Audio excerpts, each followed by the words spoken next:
جی بسم اللہ الرحمن الرحیم. غامدی صاحب کے ساتھ براہ راست سوال و جواب کی نشست میں خوش آمدید. آغاز کرتے ہیں. فہد ملک صاحب سوال کیجیے گا. السلام علیکم سر. وعلیکم السلام.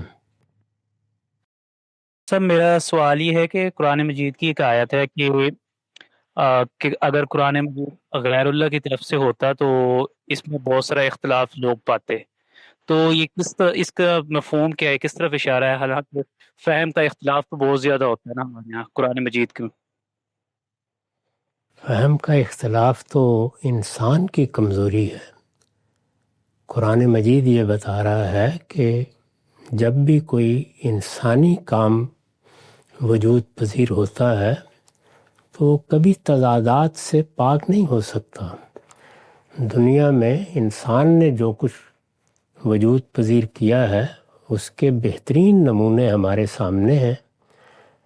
یہ نمونے فلسفیوں کے کام کے بھی ہیں، سائنسدانوں کے کام کے بھی ہیں، حکماء کے کام کے بھی ہیں، دانشوروں کے کام کے بھی ہیں، ارباب سیاست کے کام کے بھی ہیں. ان کا جب مطالعہ کیا جاتا ہے اور کسی شخص کے زندگی بھر کے کام پر نظر ڈالی جاتی ہے تو اس میں جگہ جگہ تضادات ہوتے ہیں. ان تضادات سے انسانی فکر کبھی پاک نہیں ہو سکتا. ان میں کبھی کمی ہوگی، کبھی اضافہ ہوگا. یہ انسان کا مسئلہ ہے. کیوں؟ اس لیے کہ وہ ٹرائل اور ایرر سے چیزوں کو سیکھتا ہے. یعنی صحیح و خطا کا ایک عمل ہے جو اس کی زندگی میں جاری رہتا ہے. وہ اپنے لحاظ سے ایک رائے قائم کرتا ہے. زیادہ زمانہ نہیں گزرتا کہ خود اس کی غلطی اس پر واضح ہو جاتی ہے، لیکن وہ رائے تو ظاہر کی جا چکی ہے، وہ لکھی جا چکی ہے یا بولی جا چکی ہے. تو نتیجے کے طور پر مجموعے میں تضادات واقع ہو جاتے ہیں. ہم نے اپنے قریبی زمانے میں بھی بہت بڑے بڑے لوگوں کو دیکھا ہے، کوئی استثناء نہیں ہے اس میں.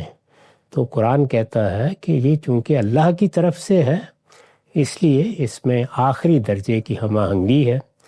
پہلے دن سے جب پیغمبر نے اس کو پیش کیا اور 23 سال کے عرصے میں وقتاً فوقتاً یہ خطبات کی صورت میں پیش کیا جاتا رہا.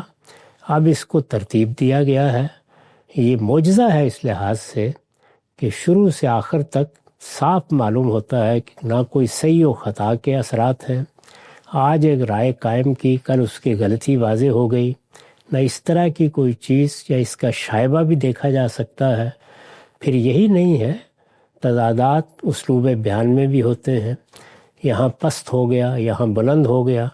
ان سب چیزوں سے بالکل بالا تر ایک کلام ہے جو شروع سے آخر تک ایک نظام فکر کو بیان کرتا ہے. اور ایسے لگتا ہے کہ جیسے ایک بیج ہے جس کے اندر سے تنا پھوٹا ہے، شاخیں نکلی ہیں، وہ برگ و بار لایا ہے. اوپر سے لے کے نیچے تک ہر چیز مربوط ہے، ایک دوسرے کے ساتھ بندھی ہوئی ہے. بلکہ اس پورے نظام فکر کو اگر انسان سمجھ لے تو وہ بجائے خود ایک معجزہ ہے.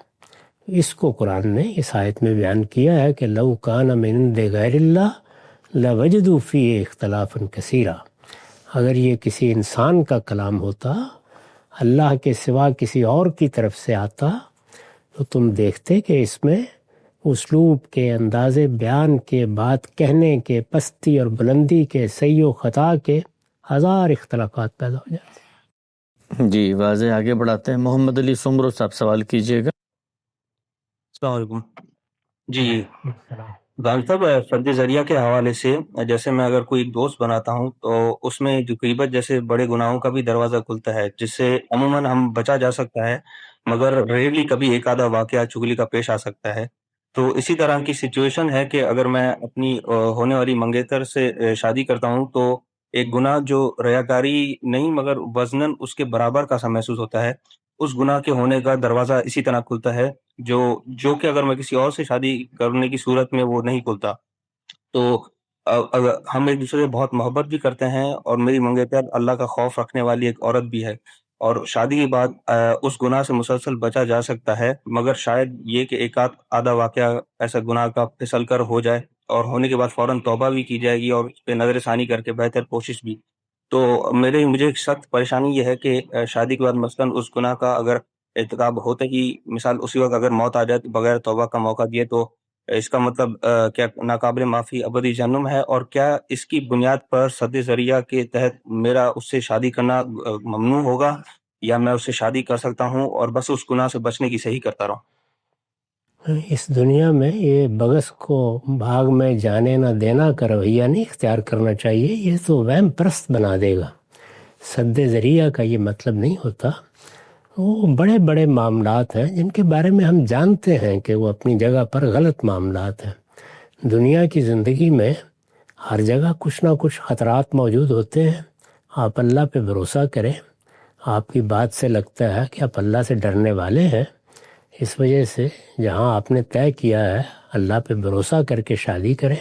اللہ تعالیٰ اپنے نیک بندوں کو اس طرح نہیں اٹھاتا، اطمینان رکھیں۔ اگر کوئی غلطی ہو گئی تو وہ ضرور آپ کو موقع دے گا کہ آپ اس سے توبہ و استغفار کر لیں۔ اور سد ذریعہ کے یہ معنی نہیں ہے۔ اگر یہ معنی لے لیے جائیں تو پھر تو آدمی سودا سلف لینے کے لیے بازار میں نکلے گا تو اس کے بارے میں بھی یہ سوچنا شروع کر دے گا کہ معلوم ہوتا ہے کہ اگر گھر میں ہی بیٹھ کے کہیں سے سامان منگوا لیتا تو بہت سے گناہوں سے بچ جاتا۔ حدیث میں دیکھیے بازاروں پر بڑے سخت تبصرے آتے ہیں، اس لیے کہ بالعموم وہاں بہت سے منکرات کا ارتکاب ہو رہا ہوتا ہے۔ تو یہ ہمیں ہمارے دین نے نہیں سکھایا، پیغمبر نے بھی نہیں سکھایا۔ جو بڑی بڑی باتیں ہیں وہ متعین کر کے بتا دی گئی ہیں، ان سے بچنے کی صحیح کرنی چاہیے۔ جی واضح، آگے بڑھاتے ہیں۔ مدثر ذوالفقار صاحب سوال کیجیے گا۔ جی السلام علیکم۔ یہ بتائیے گا کہ جب ہم حج کے سفر کے ساتھ عمرہ بھی کرتے ہیں تو قربانی واجب ہوتی ہے، جس کو دم کی قربانی کہتے ہیں، کے موقع پہ ایک نفلی قربانی بھی کی جاتی ہے، تو کیا ان دونوں قربانیوں پر ایک ہی جیسی شرائط کا اطلاق ہوتا ہے؟ قرآن پاک کا یہ حکم کہ اپنے سر مت منڈواؤ جب تک کہ قربان گاہ تک نہ پہنچ جائے، تو کیا یہ دونوں قربانیوں کے متعلق ہے؟ بہت شکریہ۔ قربانی آپ جو بھی کریں گے وہ اسی وقت کی جائے گی جو اس کے لیے مقرر ہے، وہ یوم النحر ہے، اس میں قربانی کی جاتی ہے، نہ وہ اس سے پہلے کی جا سکتی ہے نہ اس کے بعد کی جا سکتی ہے۔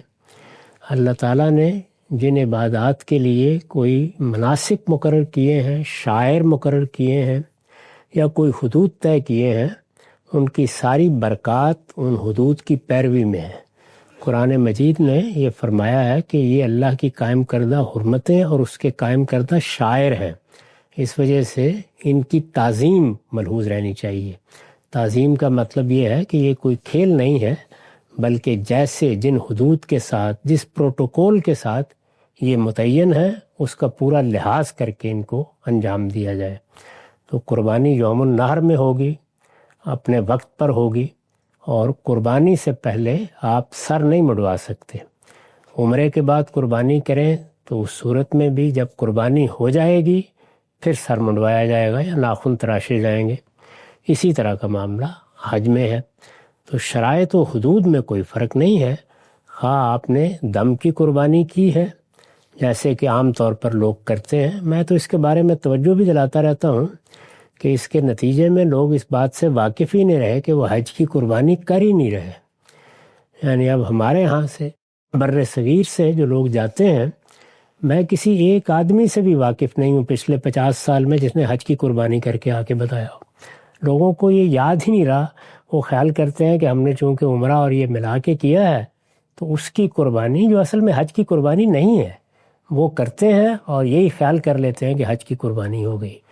تو آپ دونوں قربانیاں اگر کر رہے ہیں تو اس وقت پہ کریں گے، انہی حدود کے مطابق کریں گے، اور دونوں کے لیے ضروری ہوگا کہ جب تک وہ قربانیاں نہ ہو جائیں اس وقت تک بال نہیں کاٹے جا سکتا۔ جی آگے بڑھاتے ہیں۔ فارس صاحبان صاحب سوال کیجیے گا۔ فارس۔ السلام علیکم۔ جی استاد آج کل یہ دین کے نام پہ بہت سے کام کیے جا رہے ہیں۔ ہیلو، آ رہی ہے آواز بھائی، سوال مکمل کریں۔ جی میرا سوال یہ تھا کہ چونکہ حج آج کل مطلب مہنگے سے مہنگا ہوتا چلا جا رہا ہے، تو کیا ہم لوگ کریڈٹ کارڈ پر مطلب اس کی پیمنٹ کر کے پھر انسٹالمنٹ میں، جو کہ مطلب کریڈٹ کارڈ کمپنی تھوڑی سی فیس لے کر اس کو مطلب ہے کہ 2 سال پھر اس کو ہم پے کر سکتے ہیں؟ کیا ایسے ہم حج پہ جا سکتے ہیں محترم؟ بہت شکریہ۔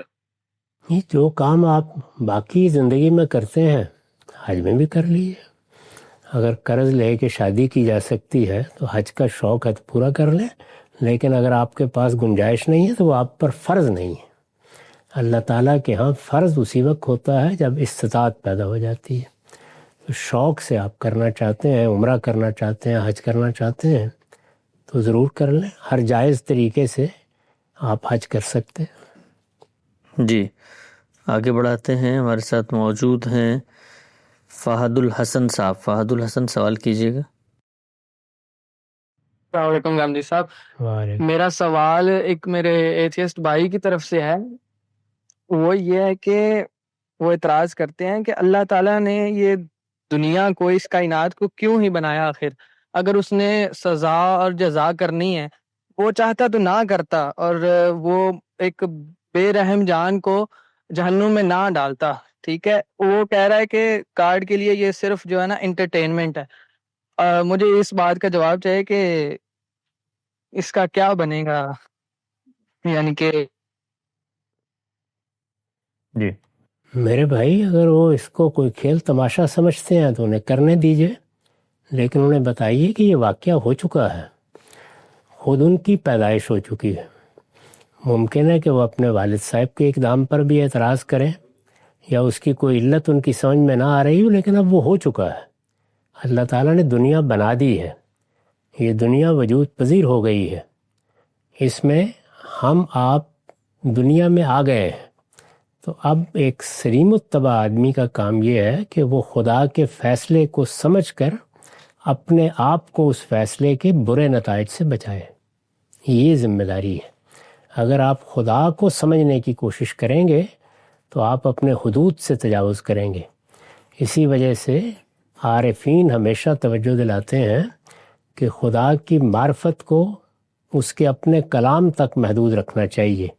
نفس کی معرفت بڑی ضروری ہے. ہم کیا ہیں، ہماری حیثیت کیا ہے؟ ہم بندے ہیں. ہم اللہ تعالیٰ کے مقابل میں کھڑی ہوئی کوئی مخلوق نہیں ہے، اس کے بنائے ہوئے ہیں. تو اپنی بندگی کا احساس کر کے اس کے تقاضے پورے کرنے پر توجہ کریں. تو آپ یہ ان کو توجہ دلاتے رہیے. باقی رہی یہ بات کہ خدا نے فلاں کام کیوں کیا، فلاں کام کیوں کیا، ان سے کہیے اپنے آپ کو اس قابل بنا لیں کہ قیامت میں اٹھیں تو ان کو موقع مل سکے کہ وہ یہ سوالات کر سکیں. یہ وہاں کرنے کے سوالات ہیں. جی بالکل واضح ہے بات. آگے بڑھتے ہیں. ہم سب ایک لکھا ہوا سوال آیا ہے کہ اللہ کی نظر میں ایک شخص شرک کرتا ہے اور دوسرا شخص زنا بالجبر کرتا ہے، تو ان دونوں میں سے کون سا جرم بڑا جرم ہے، شرک یا زنا بالجبر؟ اللہ تعالیٰ نے یہ تینوں جرائم، یعنی یہ تو خیر زنا بالجبر تو اس سے بھی آگے کی چیز ہے، شرک کو، قتل کو اور زنا کو نتیجے کے لحاظ سے ایک ہی درجے میں رکھا ہے، اکبر الکبائر ہے. سورہ فرقان میں ان تینوں کو بیان کیا ہے اور پھر آخر میں فرمایا کہ یخلد فیہ مہانہ. البتہ دوسری جگہ یہ واضح کر دیا ہے کہ اگر کسی انسان نے کوئی عذر قیامت میں پیش کیا اپنے کسی جرم کے لیے تو وہ اللہ چاہے گا تو قبول کر لے گا، لیکن شرک کے لیے کسی عذر کی بھی گنجائش نہیں ہے. جانتے بوجھتے شریک ٹھہرانا اللہ پر افطرا باندھنا ہے. اس وجہ سے اس میں معافی کا امکان ختم کر دیا ہے. جی واضح ہے. ثاقب خان اگر آپ کو آواز آ رہی ہے تو آپ سوال کیجیے گا، ہم سن سکتے ہیں. جی السلام علیکم غامدی صاحب. وعلیکم السلام. لفظ انما جو کہ حسر کے لیے آتا ہے قرآن مجید میں، جہاں یہ لفظ انما حسر پیدا کر رہا ہوتا ہے وہیں پہ عقلی اقتضاء کے تحت توسیع کا پہلو بھی نکل رہا ہوتا ہے. جیسے کہ ارشاد ہے انما الخمر والمیسر رجس من عمل الشیطان، کہ شراب اور جوا گندے شیطانی کام ہیں، لیکن اگر گندے شیطانی کاموں کی فہرست مرتب کی جائے تو وہ دسیوں کی تعداد میں ہیں، مگر یہاں اسے صرف 2 گندے شیطانی کاموں تک لفظ انما کے ذریعے محدود کر دیا گیا ہے. تو قرآن مجید میں لفظ انما کی نوعیت استعمال یا تحدید و حصر کا دائرہ کیا ہے، واضح فرما دیں. شکریہ. انما ہو یا حصر کا کوئی اور کلمہ، پہلے یہ دیکھنا چاہیے کہ حصر کس پہلو سے ہے. یہاں جو آپ نے آیت پیش کی ہے اس میں حصر 2 چیزوں کے معاملے میں نہیں ہے. یعنی یہ نہیں فرمایا گیا کہ بس یہ دو چیزیں ہیں، صرف یہ دو چیزیں ہیں جو رجسم من عمل الشیطان ہیں. انما کا اس سے تعلق ہی نہیں ہے، اس سے ہے کہ یہ جو نشہ ہے یا شراب نوشی ہے یا جوا ہے، یہ کچھ بھی نہیں ہے جو کچھ تم ان کو سمجھتے ہو کہ ان سے یہ ملے گا اور ان سے یہ ملے گا. یہ محض رجسم من عمل الشیطان ہے. یعنی انما کا تعلق اس سے ہے، چیزوں کے گننے سے نہیں ہے. تو جب آپ عربی زبان میں یا کسی بھی دنیا کی زبان میں اعلیٰ درجے کے کلام کو پڑھتے ہیں تو پہلے یہ دیکھنا چاہیے کہ اس میں کس کس پہلو سے الفاظ بولے جاتے ہیں. اپنی اردو میں دیکھ لیجئے، یعنی ہم کہتے ہیں یہ شراب کیا ہے، یہ تو نری بیماری ہے. تو اس کا یہ مطلب نہیں ہے کہ صرف شراب نری بیماری ہے. جی واضح ہو گیا. اگلا سوال ہے جی علی احمد صاحب، سوال کیجیے گا. علی احمد. السلام علیکم. وعلیکم السلام. اچھا گاندھی صاحب، آپ نے کہا تھا کہ بغیر کسی ثبوت کے کسی کو روکے رکھنا یا اریسٹ کرنا یہ ناجائز ہے، لیکن ابھی ریسنٹلی جو بل پاس ہوا ہے جس پہ آج صدر صاحب نے سائن بھی کر دیے صبح، جس میں پریونٹیو ڈیٹینشن کا قانون ہے جو اینٹی ٹیررزم ایکٹ کے تحت ہے، جس میں جو امینڈمنٹ کی گئی تھی 2014 میں، جو 2016 میں ایکسپائر ہو گئی تھی، لیکن اب رینیو کر دیا اس کو کہ اس میں آپ 3 مہینے کے لیے پریونٹیولی آپ شبے کی بنیاد پہ محض اس ثبوت نہ بھی ہو تو محض شبے کی بنیاد پہ آپ اس کو 3 مہینے تک آپ اس کو ڈیٹین کر سکتے ہیں، اریسٹ رکھ سکتے ہیں. اور اسی طریقے سے MPO maintenance of public order کا جو قانون ہے اس میں بھی 3 مہینے تک آپ محض اس اندیشے کی بنیاد پہ کہ maintenance of order, public order, یہ مینٹیننس جو ہے اس کا پبلک آرڈر کا وہ خراب کر سکتے ہیں، تو ان کو وہ اریسٹ کر لیتے ہیں 3 مہینے کے لیے. اور اس میں جی سوال سیکورٹی کا کور دیتے ہیں، لیکن اکثر دیکھا کہ یہ پولیٹیکل بٹ ہنٹنگ کے لیے یوز کیا جاتا ہے. اور اس کے علاوہ فوجی عدالت بھی آپ سوال کیجیے. جی یہ سب باتیں قابل افسوس ہیں. اچھے قانونی نظام میں تو 24 گھنٹے بھی ایسے نہیں گزرنے چاہیے جس میں کسی آدمی کو بغیر کوئی ثبوت دیے یا بغیر کسی عدالتی فیصلے کے گرفتار رکھا جائے. یہ آئیڈیل ہے، یہی ہونا چاہیے. لیکن ہمارے ہاں کا قانونی نظام اپنے اندر بے پناہ نقائص رکھتا ہے. اس میں امن و امان کو قائم رکھنے کی صلاحیت ہی نہیں ہے. اس میں بالعموم مقدمات اس طریقے سے چلتے ہیں کہ جس میں مجرم کو بعض اوقات سزا نہیں ہوتی اور بعض اوقات بے گناہ لوگ 10 20 سال ویسے ہی پڑے رہتے ہیں. اس کا ازالہ کرنے کے لیے پھر اس طرح کے قوانین بنائے جاتے ہیں. تو ان کی غلطی بھی سمجھنی چاہیے، لیکن یہ اسی عذر کے تحت بنائے جا رہے ہوتے ہیں. فوجی عدالتوں کا معاملہ بھی یہی ہے. کسی مہذب معاشرے میں کیوں فوجی عدالتیں بنیں؟ یہی ہونا چاہیے کہ ہماری عدالتیں فعال طریقے سے کام کریں. اس میں 2-3 بڑی بنیادی غلطیاں کی گئی ہیں. ایک یہ کہ جو کامن لا کی ٹریڈیشن اپنائی گئی ہے وہ ہماری سوسائٹی کے ساتھ کوئی مناسبت نہیں رکھتی، اس کو قانون کی بنیاد بنا لیا گیا ہے. پھر ایڈورسیریل طریقہ اختیار کر لیا گیا ہے، وہ طریقہ بھی ہمارے نظم کے لحاظ سے موضوع نہیں ہے. قوم کیا ہے، اس کا پس منظر کیا ہے، اس میں دوسرے طریقے زیادہ اچھے اور موضوع ہیں. اور ہماری اپنی جو فقہی روایت ہے جس کو مسلم لاء کی روایت کہتے ہیں، وہ ہماری نفسیات کے زیادہ قریب ہے. اس میں یہ معلوم ہے کہ قاضی کے اختیارات کی نوعیت بہت مختلف ہوتی ہے، اور وہاں حقیقت میں تفتیش کا کام بھی قاضی کی نگرانی میں ہوتا ہے. یہ سسٹم اب بھی اگر آپ دیکھیں تو مثلا ترکی میں یہی ہے، بعض اور ملکوں میں ہے، سعودی عرب میں بھی یہی ہے. تو اس طرح کی بعض غلطیاں ہیں جن کی اصلاح کرنی چاہیے، پھر اس کی ضرورت نہیں پڑے گی. آپ تو اس کی بات کر رہے ہیں، ہمارے ہاں تو ایک آزمودہ طریقہ یہ ہے کہ جرائم کو ختم کرنے کے لیے پولیس مقابلے کرا دیا جائے. جی واضح ہے. آگے بڑھاتے ہیں. قسمت خان کے نام سے ہیں، سوال کیجیے گا. جی السلام علیکم. وعلیکم السلام.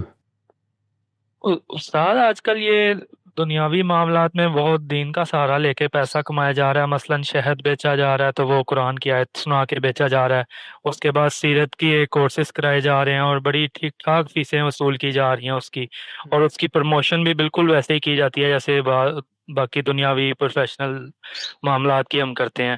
تو استاد یہ دینی لحاظ سے اس کی کیا حیثیت ہے؟ یہ دو باتیں الگ الگ ہیں۔ پہلی بات کے بارے میں تو مجھے آپ سے 100% اتفاق ہے، یعنی آپ نے شہد بیچنا ہے تو شہد بیچیے، وہ اسلامی کیسے ہو گیا؟ اسی طرح سے بعض لوگوں نے مشروبات کے نام کعبے یا خلافت کے نام پر رکھ لیے ہیں، یہ بڑی پست حرکت ہے، اس سے اجتناب کرنا چاہیے۔ ہماری یہ مقدس ہستیاں ہوں، مقدس مقامات ہوں، ان کو کاروباری مقاصد کے لیے استعمال نہیں ہونا چاہیے۔ یہاں تک تو آپ کی بات بالکل صحیح ہے، لیکن اگر کسی جگہ کوئی تعلیم و تدریس ہو رہی ہے، جیسے یونیورسٹیوں میں ہو رہی ہے، جس طرح سے مدارس میں ہو رہی ہے، وہاں کوئی فیس عائد کرنا، اس میں کوئی حرج کی بات نہیں ہے، اس لیے کہ وہ کوئی تبلیغی کام نہیں ہوتا، اس میں آپ وقت متعین کرتے ہیں، عمارات بناتے ہیں، جگہ متعین کرتے ہیں، اساتذہ کو تنخواہیں دیتے ہیں، اس میں اگر کوئی فیس عائد کی گئی ہے تو اس پر اس کا اطلاق نہیں کیا جا سکتا۔ جی بات واضح ہے، آگے بڑھاتے ہیں۔ بابر اعظم صاحب سوال کیجیے گا۔ بابر اعظم۔ السلام علیکم مولوی صاحب۔ وعلیکم السلام۔ مولوی صاحب میرا سوال یہ ہے کہ بتایا جاتا ہے کہ باجماعت نماز میں اگر مقتدی رکوع میں شامل ہو جائے تو اس کا رکعت سے ہم نے بار بار سنا ہے کہ رکعت میں سورہ فاتحہ اور قرآن کا کچھ حصہ بہت اہم ہوتا ہے، تو اس کے بارے میں بتاؤ کیا سوال ان کا ہم سے سمجھ میں آ گیا آپ کو، یا ہم دہرا دوں؟ کچھ اندازہ کر سکتا کہہ رہے ہیں کہ رکعت میں شامل ہوں تو رکعت ہو جاتی ہے، جبکہ دوسری طرف کہا جاتا ہے کہ فاتحہ بہت امپورٹنٹ ہے اس کا۔ نہیں، نماز میں ساری چیزیں اہم ہیں۔ اصول یہ سمجھ لینا چاہیے کہ ایک ہوتا ہے عمومی قانون، مثال کے طور پر حج ہے تو حج میں مناسک کو ایک ترتیب سے ادا کرنا ہوتا ہے، لیکن رسول اللہ سے آخری حج میں بعض لوگوں نے پوچھا کہ میں نے یہ کام پہلے کر لیا، یہ بعد میں کر لیا۔ آپ دیکھیے اس میں کتنے سوالات ہیں جن کے جواب میں آپ نے ایک ہی جملہ کہا، لا حرج، لا باس، کوئی حرج نہیں، ہو گیا۔ تو بہت سی چیزیں ایسی ہیں کہ جب اس میں کوئی غلطی ہو جاتی ہے تو یہ دیکھا جاتا ہے کہ کس نوعیت کی غلطی ہوئی ہے، کیا اس کا ازالہ کرنا ضروری ہے، تلافی ضروری ہے، یا جیسے نماز میں ہے چھوٹی موٹی کو غلطی ہو جائے اللہ معاف فرمائے گا۔ تو خود ہمارے ہاں احناف کو یہ طے کرنا پڑا کہ واجب چھوٹ جائے جو ان کی خاص اصطلاح ہے پھر سجدہ سہو ہوگا۔ اسی بات کو سادہ طریقے سے بھی ادا کیا جا سکتا ہے کہ آدمی محسوس کرے کہ یہ تو میں نے کوئی بڑا کام کر دیا ہے، تو پھر یہی ہے کہ یا اس کا ازالہ کرے یا پھر سجدہ سہو کر لے۔ تو ایسا ہی معاملہ ہر جگہ ملحوظ ہے۔ عام حالات میں ہم نماز کے لیے آئیں گے، وقت پر آئیں گے، کوشش کرنی چاہیے تکبیر اولیٰ میں شامل ہوں۔ اب آپ آ رہے تھے، کسی وجہ سے دیر ہو گئی تو آپ آ کے شامل ہوئے، تو اس میں رسول اللہ صلی اللہ علیہ وسلم نے فرمایا کہ جو آدمی نے ایک رکعت پالی اس نے گویا نماز پالی۔ یہ بہت سے موقعوں کے اوپر، مثلا وقت نکل رہا ہے، سورج غروب ہونے کے قریب ہے، آپ کہیں سے آ رہے ہیں، تاخیر ہو گئی تو ایک رکعت پالی تو بس۔ اب رکعت سے کیا مراد ہے؟ یہ بالکل ایک عقلی سوال ہے، شروع سے آخر تک، یا اگر کچھ رہ بھی گیا ہے تو کیا؟ اس کا جواب فقہا نے یہ دیا ہے کہ اگر آدمی رکوع میں شامل ہو گیا ہے تو اس کو رکعت مل گئی۔ یہ اصل میں اس طرح کے موقعوں کے بارے میں بات ہوتی ہے، اس سے آپ کو اطمینان نہیں ہے تو اس میں اتنی بحث کیا کرنی ہے، آپ رکعت ایک اور پڑھ لیا کریں، بس کافی ہے۔ جی واضح۔ شعیب صاحب سوال کیجیے گا۔ شعیب۔ السلام علیکم استاد۔ وعلیکم السلام۔ اچھا استاد، آپ نے اعتراضات سیریز میں جو سیدنا علی نے جو محمد بن ابی بکر کو گورنر مقرر کیا تھا، آپ نے یہ بیان کیا تھا کہ ان کے پیش نظر کیا تھا، کہ آپ اس کی تھوڑی سی تفصیلات بیان کر سکتے ہیں؟ بہت شکریہ۔ یہ اعتراضات سیریز میں تو غالباً یہ موضوع نہیں بنا، یہ کسی اور موقع پر بات کی گئی ہوگی۔ بہرحال میرا نقطہ نظر یہ ہے کہ جن لوگوں کے بارے میں عمومی رویہ یہ ہوتا ہے کہ یہ دیندار ہیں، اللہ سے ڈرنے والے ہیں، ان کے کسی بھی اقدام کی بارے میں کوئی رائے دیتے وقت یہ ضرور دیکھنا چاہیے کہ اس کا کیا پس منظر ہو سکتا ہے. اگر بظاہر ایک بات ٹھیک نہیں لگ رہی تو کیا مجبوری ہو سکتی ہے. تو دنیا میں جب آپ فیصلے کرتے ہیں، خواہ وہ معاشرت کے کریں، سیاست کے کریں، معیشت کے کریں، تو اپنی ذاتی زندگی پر نگاہ ڈال کے دیکھیں. اور گرد و پیش میں بعض اوقات کوئی انحراف کرنے کا ارادہ نہیں ہوتا لوگوں کا، لیکن ایسی صورتحال میں پھنس جاتے ہیں کہ وہاں کوئی ایسی بات کرنی پڑ جاتی ہے جس کو باہر سے دیکھیں تو قابل اعتراض نظر آتی ہے. توجہ دلا دینی چاہیے. یہ میں نے عام مسلمانوں کے بارے میں بھی حسن ظن کے پہلو سے توجہ دلائی ہے. یعنی ہمیں آدمی کے مجموعی رویے کو دیکھنا چاہیے. یہ تعلیم ہمیں خود اللہ تعالیٰ نے قرآن میں دی ہے. ایک طرف یہ کہا ہے کہ اجتنبوا کثیرا من الظن ان بعض الظن اسم. اپنے بھائیوں کے بارے میں طرح طرح کے گمان کرنے سے بچا کرو. اس طرح کے گمان آدمی کو آہستہ آہستہ گناہ تک لے جاتے ہیں. تو وہاں تنبیہ کی. پھر سورہ نور میں ایک معاملہ زیر بحث آ گیا ہے. وہاں تہمت لگا دی گئی ہے. اب تہمت لگا دی گئی ہے تو آخر کچھ کرائم ہوں گے نا. یعنی واقعہ کوئی پیش آیا ہے، لوگوں کو شبہ ہو گیا ہے، اس میں شیطان نے در اندازی کی ہے. لیکن اللہ تعالیٰ نے کیا تلقین فرمائی؟ یہ نہیں کہا کہ تمہیں اس موقع کے اوپر تحقیق کرنی چاہیے تھی. یہ فرمایا کہ جس ہستی کے بارے میں، جس شخصیت کے بارے میں بات کر رہے ہو، کیا اس کا مجموعی کردار یہی تھا؟ اگر ایسا نہیں ہے تو تمہیں تو یہ واقعہ سن کے، یہ بات سن کے ہی کہنا چاہیے تھا کہ سبحانک ھذا بہتان عظیم. یعنی جس ہستی کو ہم جانتے ہیں اس کے بارے میں تو یہ بہتان ہے سیدھا سیدھا، اور یہی کرنا چاہیے. تو اس وجہ سے سیدنا علی کے اقدامات ہوں، سیدنا معاویہ کے اقدامات ہوں، میری کوشش ہوتی ہے کہ میں یہ بتاؤں آپ کو کہ ان کے بارے میں منہ کھول کے فوراً ہی تنقید نہیں کرنی چاہیے، بلکہ یہ بتانا چاہیے کہ اس میں یہ مجبوریاں، یہ مشکلات ہو سکتی ہیں. سیاسی فیصلوں میں بعض اوقات مجبوریاں اور مشکلات در آتی ہیں. ابھی آپ نے سوال دیکھا ایک صاحب نے کیا ہے قانون کے بارے میں، تو میں نے اسی جانب توجہ دلائی ہے کہ ہمارے قانونی نظام نے ایسی مشکلات پیدا کر دی ہیں کہ اس میں سد ذریعہ کے قوانین بعض اوقات حدود سے ہٹ کے حکومتیں بنانے پر مجبور ہو جاتی ہیں. تو سیدنا علی کا معاملہ بھی یہی تھا. انہوں نے بغاوت کرنے والے لوگوں کی یہ بات قبول کر لی، نیک نیتی سے قبول کر لی کہ وہ حکومت سنبھال لیں. اس کا رد عمل ہوا، تعاون حاصل نہیں ہو سکا. جلیل القدر صحابہ بھی ساتھ چھوڑ گئے. خود شام میں سیدنا معاویہ کی بڑی غیر معمولی حکومت 20 سال سے چلی آ رہی تھی، انہوں نے بھی ماننے سے انکار کر دیا. سیدہ عائشہ کا بھی رد عمل ہوا. سیدنا طلحہ اور سیدنا زبیر بھی بیعت کرنے کے بعد یہ کہہ کے الگ ہو گئے کہ نہیں، یہ باغیوں کے ساتھ معاملہ کرنا پڑے گا ہر حال میں. اس میں پھر ظاہر ہے کہ وہ ایک ایسی صورتحال سے دوچار ہو گئے جہاں ان کے پاس افراد رہے ہی نہیں ہیں. چنانچہ محمد بن ابی بکر کو بھی انہیں مصر کا گورنر بنانا پڑا. تو یہ میں نے ان کی طرف سے عذر پیش کیا تھا. اس پر چونکہ مولانا سید ابراللہ صاحب مودودی جیسے شخص نے، جنہوں نے پوری کتاب میں ان کا دفاع کیا ہے، یہ کہہ کے ہاتھ اٹھا لیے ہیں کہ ہر شخص جانتا ہے کہ محمد بن ابی بکر کا کیسا کچھ حضرت عثمان کے قتل میں ہاتھ تھا. اس کے باوجود یہ سمجھ میں نہیں آتا کہ ان کو یہ منصب کیوں دیا گیا. تو میں نے یہ عرض کیا تھا کہ ان کی بے بسی کو اگر دیکھا جائے اور ان کے فیصلے کا جو نتیجہ نکلا تو سمجھ میں آتا ہے.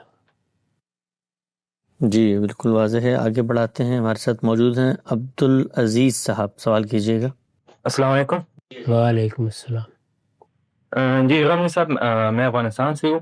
آپ جانتے کہ وہاں ایک جابر حکومت اقتدار میں ہے. ہم سب مشکلات کے سامنے کریں، لیکن سب سے زیادہ ہمارے بہنیں متاثر ہیں. لڑکیوں کے لیے اسکول اور یونیورسٹی بند کر دی گئی ہے، اور جو 2021 سے بعد لوگوں نے مدارس کھولی تھی گرلز کے لیے، وہ بھی بند ہے ابھی. تو مطلب میرا تو اوورال یہ بہت سی اور بھی مسئلے، لیکن سوال یہ ہے کہ ہم نوجوان کی ہے اس میں، اس صورتحال میں کرے تو کیا کرے؟ مطلب وہی بات جو اللہ تعالیٰ نے فرمائی ہے، صبر کریں یا ہجرت کریں. اس کے علاوہ وائلنس کو اختیار کرنا اس سے پہلے جن نتائج تک پہنچا ہے وہ آپ دیکھ رہے ہیں. یعنی روسی تو آ کے دین ایمان سے اتنا محروم نہ کرتے جتنے اب یہ لوگ کر رہے ہیں. تو اس لیے اللہ کی ہدایت ہی صحیح ہے کہ یا اس کو آزمائش سمجھیں اور صبر کے ساتھ معاملات کریں، اور اگر راستہ نکل سکتا ہے تو ہجرت کر جائیں۔ جی محمد قاسم صاحب سوال کیجیے گا۔